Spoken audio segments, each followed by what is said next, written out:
बिस्मिल्लाहिर्रहमानिर्रहीम। How can get chubby cheeks. Face को healthy करना चाहते हैं।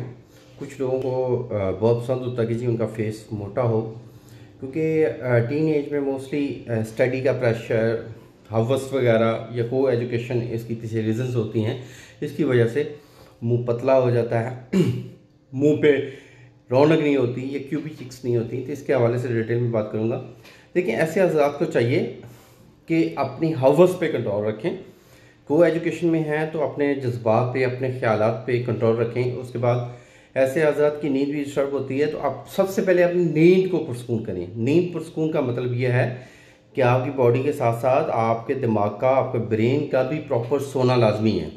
अगर आपका ब्रेन जागता रहता है, जस्ट जिस्मानी तौर पे आप सोते हैं, और ऐसे हज़रात जब उठते हैं तो उनको फील होता है कि नींद पूरी नहीं हुई। तो इसलिए दिमाग का सोना भी ज़रूरी है। नींद को पुरस्कून करें और गर्म खुश चीज़ों का इस्तेमाल कम कर दें। और उसके साथ साथ एक छोटी सी ये हर्बल टिप है, इसको नोट फरमा लें। छिलका स्पोल 1 चम्मच, सतावर हाफ टी स्पून, मोसली हाफ टी स्पून। ये एक डोज हो गई है। ये सुबह उठ के आपने 1 गिलास दूध के साथ लेनी है। बनाना का इस्तेमाल ज़्यादा करें, मतलब कि 3 से 4 अगर बनाना लेते हैं तो वेट गेन नहीं होगा। उससे ये है कि खुशी के लम्हात बढ़ेंगे, आप अपने आप को बड़ा एक हशाश बिशाश फील करेंगे, और इंशाल्लाह चंद रोज़ के इस्तेमाल से क्यूबी चिक्स फेस मोटा हो जाएगा। अल्लाह का हामी नासिर हो। शुक्रिया, ज़ाकल्लाह। अल्लाह।